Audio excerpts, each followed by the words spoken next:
Hello दोस्तों, आपका स्वागत है मेरे YouTube चैनल स्टोरी एक कहानी मेरी जुबानी में।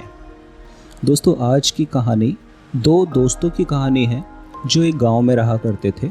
ये एक डरावनी कहानी है। गांव से कुछ दूर एक बेर का पेड़ था जो काफ़ी घना था।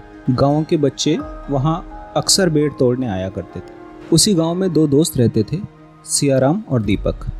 एक शाम दोनों साथ में थे। दीपक ने कहा, सियाराम, क्यों ना हम लोग भी बेर तोड़ने चलें? सियाराम ने कहा, हाँ चल सकते हैं, पर दिन में नहीं चलेंगे, सुबह जल्दी चलेंगे। तुम मुझे उठाने आ जाना, फिर हम दोनों साथ चलेंगे। दीपक ने कहा, ठीक है। दोनों अपने घर चले गए।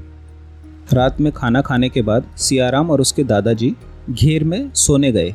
दोस्तों, घेर एक ऐसी जगह होती है गांव में जहां पशु बंधते हैं, जहाँ चारा रखा जाता है, जहाँ पशुपालन होता है। पशु गाय भैंस बैल ये सब बंधते हैं। तो सियाराम और उसके दादाजी घेर में सोया करते थे। दोनों सोने गए। सियाराम ने अपने दादाजी की चारपाई बिछाई, बिस्तर लगाया और अपने दादाजी को सोने का आग्रह किया। दादाजी सो गए। सियाराम ने अपने लिए भी चारपाई बिछाई, बिस्तर लगाया और वो भी वहाँ सो गया। रात में अचानक सियाराम को एहसास होता है कि कोई उसका नाम पुकार रहा है। सियाराम ने सुनने की कोशिश की पर कोई आवाज नहीं आई। सियाराम आंख बंद करके फिर से लेट गया और उसने फिर से सुना, बाहर से आवाज आती है, सियाराम, सियाराम। इस बार सियाराम ने आवाज साफ सुनी और उसने दादाजी को बिना जगाए दरवाजा खोला, बाहर निकला। सियाराम ने बाहर निकल के देखा कि कुछ दूरी पर दीपक खड़ा हुआ है। बहुत अंधेरा होने के कारण वो दीपक को साफ तौर से देख नहीं पा रहा था। दीपक ने सियाराम को देखा और दूसरी तरफ मुड़ गया। मुड़े हुए दीपक ने सियाराम को कहा, सियाराम, बेर तोड़ने नहीं चलना है, चलो आओ मेरे पीछे पीछे। और सियाराम दीपक के पीछे पीछे चल दिया। अभी गांव में ही दोनों चलते चले जा रहे थे।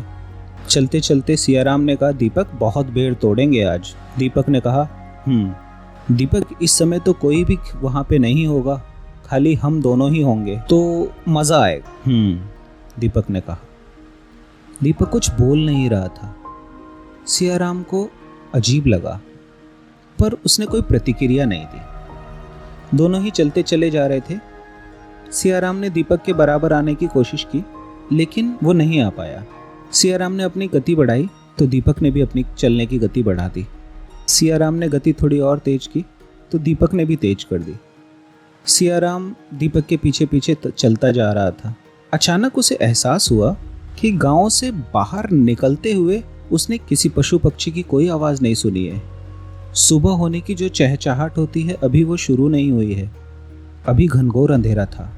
उसने आसमान की तरफ देखा। आसमान अभी भी काला ही था, उसमें उजाले का नामो निशान नहीं था। सियाराम को एहसास होता है कि अभी तो रात काफ़ी है, फिर दीपक इतनी जल्दी मुझे क्यों लेकर के आया है। सियाराम ने दीपक को आवाज़ दी, दीपक, अरे भाई, रात अभी बहुत है, इतना जल्दी क्यों लेकर के आए हो?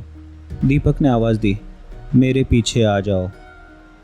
और दीपक ये कहते हुए तेजी से चलने लगा। सियाराम उसके पीछे चलता चला जा रहा था।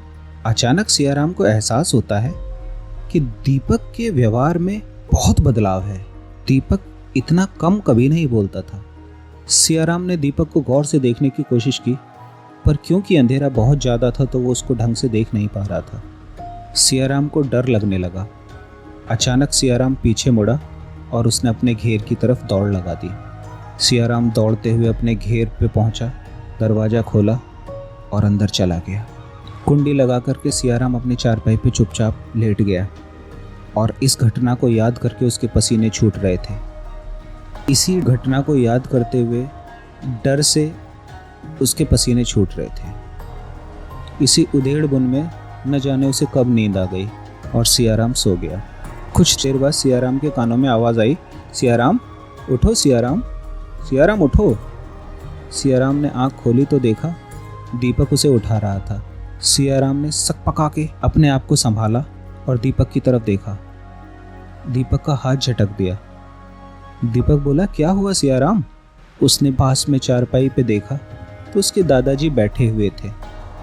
और दीपक सियाराम से पूछ रहा था, सियाराम इतनी देर तक सो रहे हो? मैं कब से तुम्हें उठा रहा हूँ। भाई माफ़ करना, आज आने में काफ़ी देर हो गई। मैं तो जल्दी ही आने वाला था पर आँख ही नहीं खुली। दीपक की ये बात सुन करके सियाराम बहुत घबरा गया और उसे मन ही मन सोचा, अगर दीपक नहीं आया तो जिसके साथ वो गया था वो कौन था। दोस्तों ये कहानी यहीं तक थी। अगली कहानी में हम लोग फिर मिलेंगे। तब तक के लिए अपना ध्यान रखिएगा। धन्यवाद।